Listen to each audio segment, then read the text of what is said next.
시청자 여러분 안녕하십니까? VOA 모닝뉴스 시작합니다.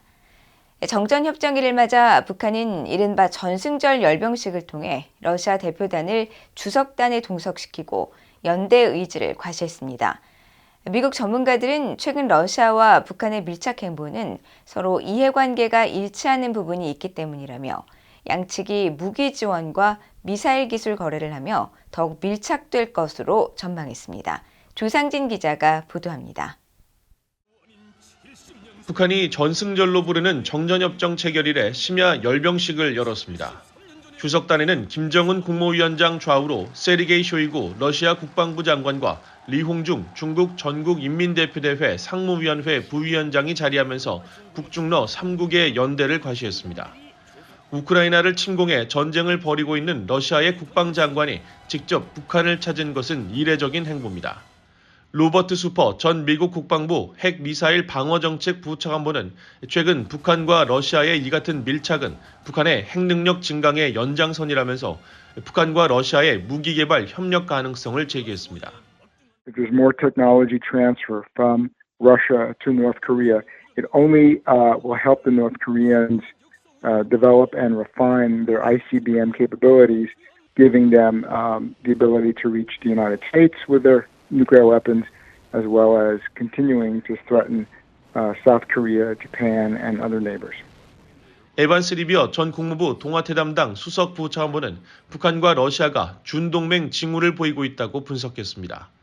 특히 러시아 국방장관의 북한 무기 전시회 참석은 충격이었다면서 유엔 안보리 상임이사국인 러시아가 안보리 결의를 위반하며 발사하고 있는 북한의 미사일 개발과 보유를 지지한다는 것을 의미하며 북한의 핵과 미사일 문제를 다루는 것은 더 어렵고 위험해졌다고 지적했습니다. 패트릭 크로닌 허드슨 연구소 아시아태평양 안보석자는 북러 밀착 움직임을 이해관계에 따른 결과로 분석했습니다. 김정은은 러시아를 이용해 핵무기 보유국 지위를 정당화하며 유엔 안보리 제재를 무시하고 러시아는 우크라이나 특별 군사작전이 실패로 돌아가고 있는 상황에서 우크라이나 침공을 지원하기 위해 더 많은 탄약과 무기를 확보할 수 있을 것이라는 설명입니다. 앤드류어 브루킹스 연구소 한국 석자는 신종 코로나 바이러스 방역 조치를 명분으로 3년 넘게 국경을 폐쇄해온 북한이 러시아의 고위급 인사를 초청한 것은 큰 의미가 있다면서 북러 간 무기 지원 약속 가능성을 주목했습니다. I think it's significant that you have a defense minister, Sergei Shoigu, visiting North Korea. He's still a high level of Russia and North Korea. They really have no friends, and there might be discussions about weapons. North Koreans could provide Russians with badly needed, missiles, artillery shells, and so forth. 여석자는 그러면서 러시아는 북한의 무기 제공에 반대급부로 북한의 미사일 기술 개발을 지원할 수 있다면서 이번 러시아 대표단의 방북을 계기로 당분간 북러 관계가 더욱 밀착될 것으로 분석했습니다. VOA 뉴스 조상진입니다.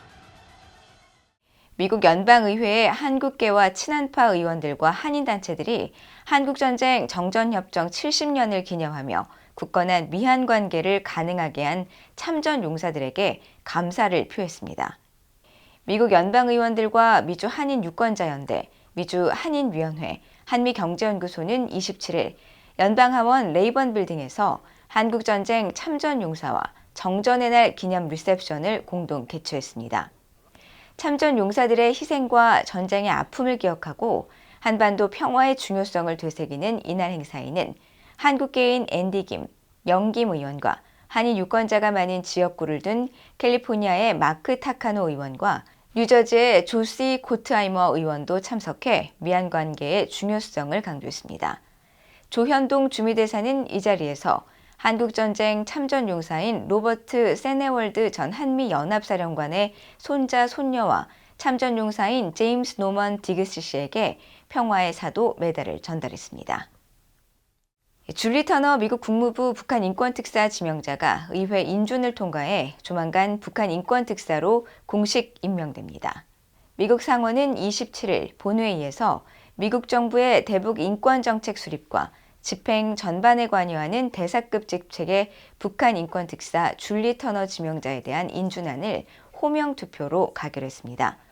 한국계인 터너 지명자는 국무부 민주주의 인권노동국에서 16년을 근무하면서 북한 인권 문제를 주로 다뤘으며 북한인권특사실 특별보좌관을 지내기도 했습니다. 터너 지명자는 지난 5월 상원 외교위원회 인준청문회에서 북한의 인권 침해와 유린에 책임이 있는 사람들에 대한 책임을 묻기 위해 뜻을 같이 하는 정부와 협력할 것이라고 밝혔습니다. 미국 하원 미중전략경쟁 특별위원장인 마이크 갤러거 의원은 다음 달 미한일 정상회담에서 중국의 경제적 강압에 대응하기 위한 파트너십 문제가 의제에 포함되길 희망한다고 밝혔습니다. 갤러거 의원은 27일 워싱턴 DC에서 열린 한국전쟁 정전협정 70주년 기념식에 참석한 뒤 기자들과 만나 미한일 정상회담 의제에 대한 질문을 받고 경제적 파트너십은 군사적 파트너십만큼 중요하다면서 이 사안이 정상회담 의제에 포함되길 바란다고 밝혔다고 연합뉴스 등 한국 언론들이 보도했습니다. 보도에 따르면 갤러거 의원은 이어 미국과 한국, 일본은 모두 중국의 경제적 강압을 직접 겪고 있다면서 우리 모두 중국 공산당의 경제적 강압에 저항하기 위한 경제적 프레임워크를 개발하는데 공동의 이해관계가 있다고 강조했습니다. 또 중국과 선택적으로 탈동조화하는 상황에서 경제적 강압에 저항하기 위한 우리의 능력이나 경제, 기술적으로 긴밀히 협력하는 측면에서 삼국이 같은 입장을 갖기 위해 하는 모든 것이 절대적으로 중요하다고 밝혔습니다. 한국의 김영호 신임 통일부 장관은 당장의 성과를 내는데 급급해 북한의 일방적 주장을 수용할 것이 아니라 명확한 통일 비전을 바탕으로 국격과 국민 기대에 맞게 흔들림 없이 원칙을 견지해 나가야 한다고 밝혔습니다. 김 장관은 28일 취임식에서 남북관계의 일시적인 부침에 지나치게 연연하지 않으며 긴 호흡을 갖고 분명한 원칙하에 정책을 추진해 나가는 것이 대단히 중요하다며 이같이 밝혔습니다. 이어 북한의 핵능력 고도화를 비롯해 자유주의와 권위주의 진영 간 경쟁 격화 등으로 인해 남북 갈등이 심화하는 양상이라면서 이런 때일수록 오로지 가치와 원칙에 입각해 정책을 일관되게 밀고 나가는 것이 한반도 문제를 가장 올바르게 풀어내고 통일을 앞당길 수 있는 지름길이라고 강조했습니다. 또 통일부의 핵심 과제로는 북한의 핵개발 저지와 포기 유도, 북한 인권 문제 개선, 확고한 가치와 비전에 따른 통일 준비를 제시했습니다. 이상으로 VOA 모닝뉴스를 모두 마칩니다. 시청해주신 여러분 고맙습니다.